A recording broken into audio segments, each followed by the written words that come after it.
Keinginan Persatuan Sepak Bola Seluruh Indonesia, PSSI, untuk menaturalisasi pemain keturunan Ula Romeni, nyatanya tidak untuk kebutuhan meloloskan timnas Indonesia ke Piala Dunia 2026.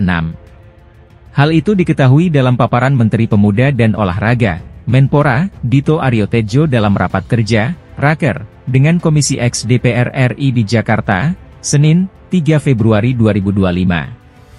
Dalam paparan Menpora Dito, salah satu pertimbangan pemberian rekomendasi naturalisasi terhadap Ula Romeni untuk target jangka panjang salah satunya adalah meloloskan timnas Indonesia ke Piala Dunia 2030.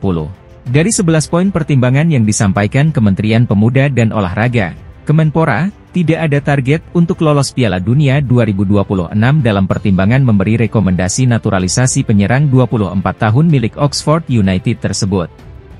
Untuk pemberdayaan untuk target jangka panjang, di atas 5 tahun, termasuk atlet Ula Romeni adalah untuk lolos kualifikasi Piala Dunia 2030 pada 2028 dan 2029, lolos Piala Dunia 2030 dan peringkat 50 besar FIFA. Kata Menpora Dito Aryo Tejo dikutip dari siaran langsung YouTube DPR RI, Senin, 3 Februari 2025. Dalam pertimbangan jangka pendek pun, nama Ula Romeni tidak disebut. Hanya Dion Marks dan tim Gepens yang disebut kehadirannya penting untuk Piala Asia U20 2025, Piala Dunia U20 2025, SEA Games 2025, Piala Asia U23 2026, Asian Games 2026 dan kualifikasi Piala Asia 2027. Terlepas dari itu, proses naturalisasi Ula Romeni diharapkan bisa rampung secepatnya.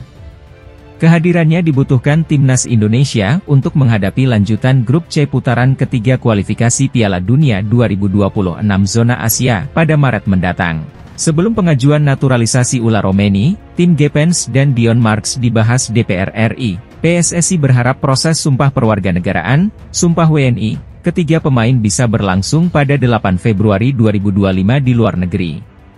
Ula Romeni yang kini membela Oxford United, dijadwalkan menjalani sumpah WNI di Inggris. Sementara untuk Dion, NEC Nijmegen U21, dan tim, FC Emmen, bakal berlangsung di Belanda.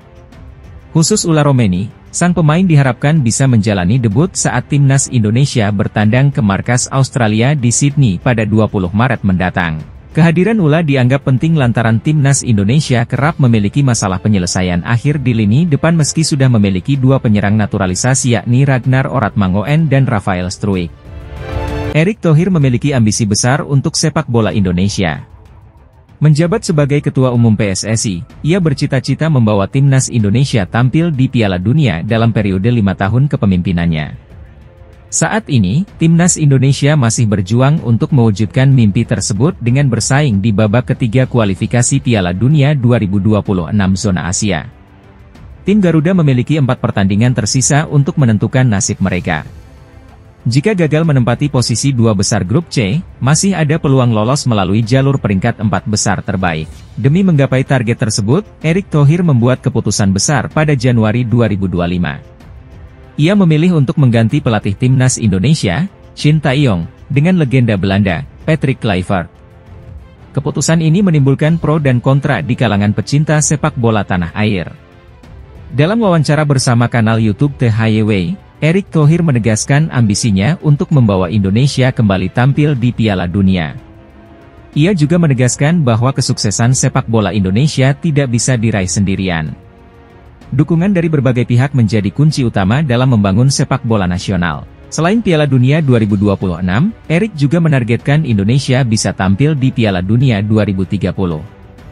Baginya, sepak bola lebih dari sekadar olahraga, tetapi juga alat pemersatu bangsa yang memiliki sejarah panjang di Indonesia. Oleh karena itu, ia terus mendorong kemitraan dan kolaborasi demi membangun sepak bola tanah air. Mampukah timnas Indonesia mewujudkan ambisi besar Erick Thohir? Semua akan ditentukan dalam perjalanan tim Garuda di sisa laga kualifikasi Piala Dunia 2026. Ketua PSSI Erick Thohir bersama Sekretaris Jenderal KNVB, Gij De Jong, membuka peluang terjadinya pertandingan uji coba antara Timnas Indonesia dan Timnas Belanda di masa mendatang. Langkah ini merupakan bagian dari kerjasama antara PSSI dan KNVB, yang telah terjalin sejak penandatanganan Memorandum of Understanding, MOU, pada September 2024. Kesepakatan ini bertujuan untuk mempercepat perkembangan sepak bola Indonesia. Terbaru, pada Januari 2025, kerjasama ini kembali diperluas dengan 6 fokus utama, termasuk pengembangan SDM, pelatih, bakat muda, dan peningkatan jumlah pertandingan internasional bagi Timnas Indonesia. Dalam wawancara di kanal YouTube The Highway, milik gelandang Timnas Indonesia Tom Haye, Erick Thohir dan Gij De Jong membahas potensi pertemuan Timnas Indonesia dengan Timnas Belanda.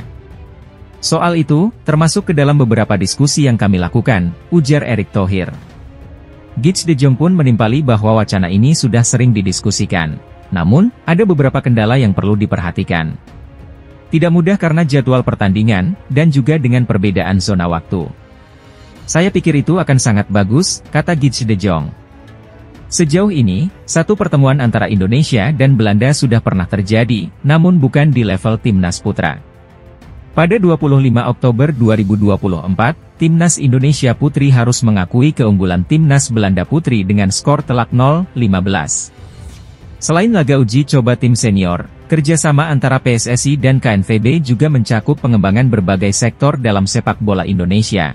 Menurut Gij De Jong, kolaborasi ini melibatkan berbagai level tim nasional, termasuk tim putri, tim muda, e-sports, hingga futsal. Kami sudah melakukannya untuk timnas putri, e-sports, banyak tim muda, dan juga futsal. Jadi, ada banyak peluang di mana kami bisa menunjukkan perkembangan, ungkapnya. Salah satu tantangan terbesar dalam merealisasikan laga Timnas Indonesia versus Belanda adalah jadwal padat kedua kesebelasan. Dalam waktu dekat, Timnas Indonesia akan menghadapi lanjutan putaran ketiga kualifikasi Piala Dunia 2026 zona Asia, sementara Belanda bakal bertanding di perempat final UEFA Nations League A 2024-2025. Meski belum ada kepastian kapan laga ini bisa terjadi, wacana pertemuan antara Indonesia dan Belanda tentu menjadi kabar yang menarik bagi pecinta sepak bola tanah air. Asisten pelatih Timnas Indonesia, Alex Pastor, telah merancang gaya permainan Garuda yang disiapkan untuk lolos ke Piala Dunia 2026. Dalam wawancara dengan Live Televisie di Belanda, Pastor menegaskan bahwa fokus utamanya adalah kemenangan. Pastor menyebut dirinya sebagai seorang ahli strategi yang ingin memastikan bahwa para pemain memahami pendekatan taktik yang diterapkan. Saya selalu melihat diri saya sebagai ahli strategi. Saya pastinya ingin menang, tetapi keputusan yang diambil harus memiliki dasar yang kuat agar bisa diandalkan oleh para pemain dan seluruh tim, ujar Pastor. Ia menambahkan bahwa sepak bola yang ia sukai akan selalu ia coba terapkan dalam pelatihannya. Menurutnya, taktik bukan hanya sekadar teori, tetapi harus dilatih dan dipraktikkan dengan baik oleh para pemain. Dalam pernyataannya, Pastor menegaskan bahwa ia tidak ragu untuk menerapkan strategi apapun selama bisa mengamankan kemenangan. Saya hanya fokus yang penting menang. Jika harus menurunkan formasi 9-0-1 untuk menang, saya akan melakukannya. Tapi itu hanya asumsi, katanya. Ia juga menepis anggapan bahwa formasi tertentu selalu identik dengan permainan bertahan. Jangan berpikir jika main dengan formasi 5-3-2 itu berarti bertahan total. Semua tergantung bagaimana cara kita memainkannya, imbuhnya. Pastor mengaku telah banyak belajar dari para pelatih besar dunia melalui podcast yang ia buat. Untungnya, saya punya kesempatan berbicara dengan banyak orang di dunia sepak bola, baik pelatih maupun mantan pelatih tim nasional, di podcast saya, ujarnya. Ia menegaskan bahwa poin-poin penting yang ia pelajari dari mereka akan diterapkan dalam melatih timnas Indonesia. Namun, ia juga menyadari bahwa melatih tim nasional berbeda dengan klub karena keterbatasan waktu. Di klub, Anda memiliki kesempatan untuk memengaruhi pemain sepanjang hari, setiap hari. Sekarang, Anda harus melakukannya dalam waktu yang jauh lebih singkat, jadi pendekatannya harus berbeda, tambahnya. Alex Pastor dijadwalkan tiba di Indonesia pada Februari 2025 untuk mulai menjalankan tugasnya bersama Patrick Kluivert. Keduanya memiliki misi besar membawa timnas Indonesia tampil di Piala Dunia 2026, sesuatu yang belum pernah dicapai dalam sejarah sepak bola Indonesia. Asisten pelatih Timnas Indonesia, Alex Pastor,